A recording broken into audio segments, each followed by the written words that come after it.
Blair Packham here from SongStudio. If you want to know more about songwriting, the creative process, the music business, all of these things, you've come to the right place. Hooks and ladders. These videos cover all those things and more. So you could like this video and all the other ones too. You could share them with your friends. You could subscribe to more videos, or you could check out our website, songstudio.ca, where you can sign up for our email list and connect with us that way.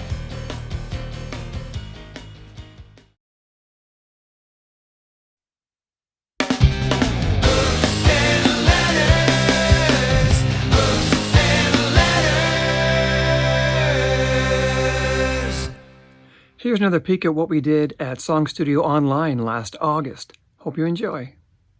Everybody, I consider Lisa Patterson to be a pillar of the musical community in Toronto.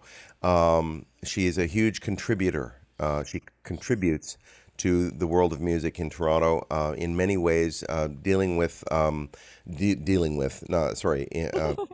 to marginalized communities, to youth, to people who need help and maybe need some focus and some attention put on them. She helps bring that focus, and she's a terrific writer, a terrific mentor, as you will know if you've been in a session with her. And I'm really glad you're here, Lisa. My question to you is, my rambly introduction aside, if I met you at a party and I said, "So what do you do?" What would you say?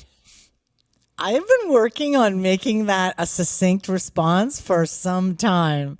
And so what I've come up with, rather than listing the hats that I wear, is I say, I'm a song maker, sound shaper.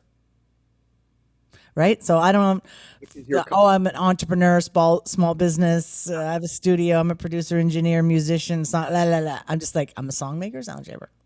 I think that's fantastic, actually. And people might then, especially if they're civilians, meaning they're not songwriters, not musicians, they might say, okay, song shaper, what does that mean? And you might elaborate at that point that you're a producer and an engineer, and that you work with, developing artists, so you're shaping their songs in that way as well. Mm-hmm.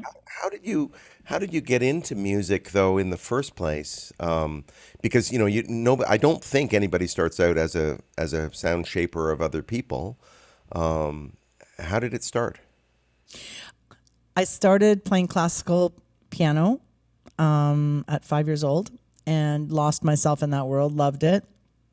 And I thought there was something missing. I know I can do more things. I see these bands or I hear these bands. And I went to, so in high school, I started playing flute and then alto saxophone so I could have like a collective feeling, a feeling of community.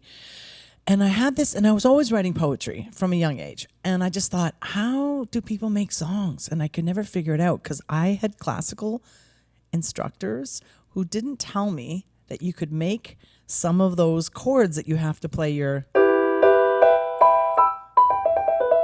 all those arpeggios and stuff that you have to practice for classical, you could actually just make a song with them.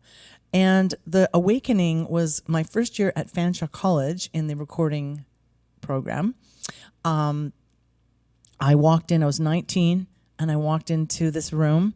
I could hear these people jamming, and they were jamming this Santana song. It's like one of the bands that my dad always played, and I got into because I remember from my dad. And I was like, oh, that's Samba Pati. I know that song.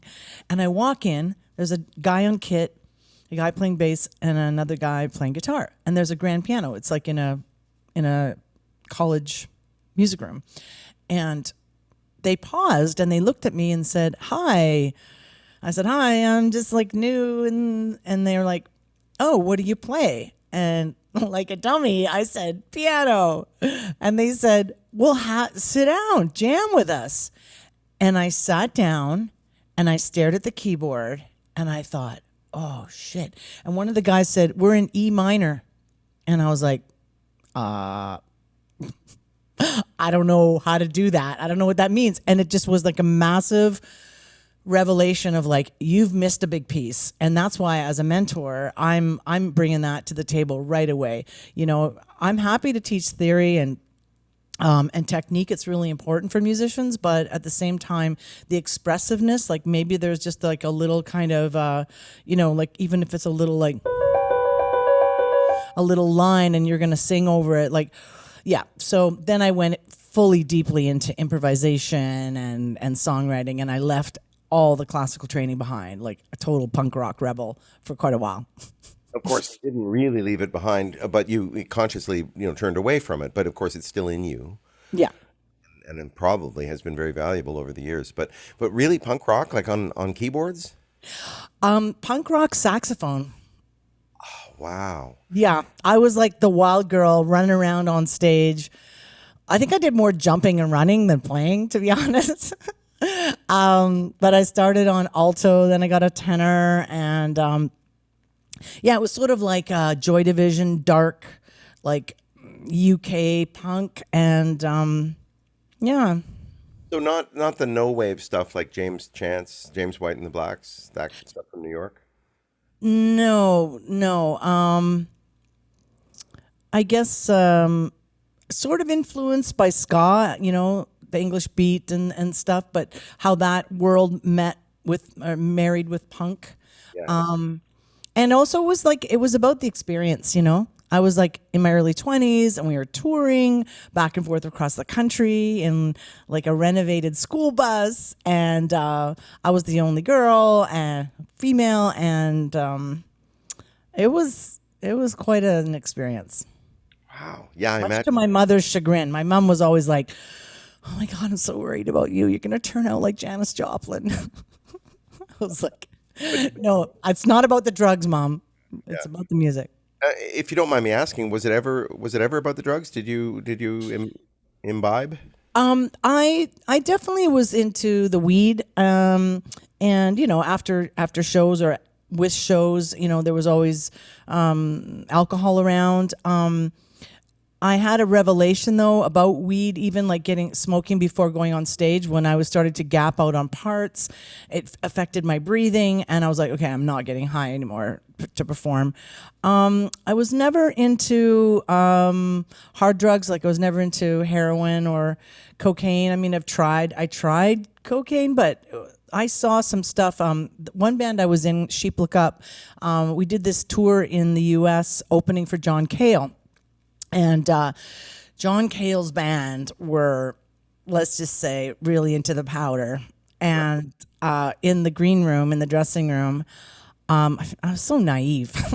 Yeah. I couldn't figure out why they kept going to the bathroom. People like in groups of two going to the washroom. And then what I saw really turned me off because people who were high on blow seemed to just talk about themselves really fast. And there was no engagement, and it seemed that people seemed to be very sort of lost in their own vibe. I found it made people very unattractive to me.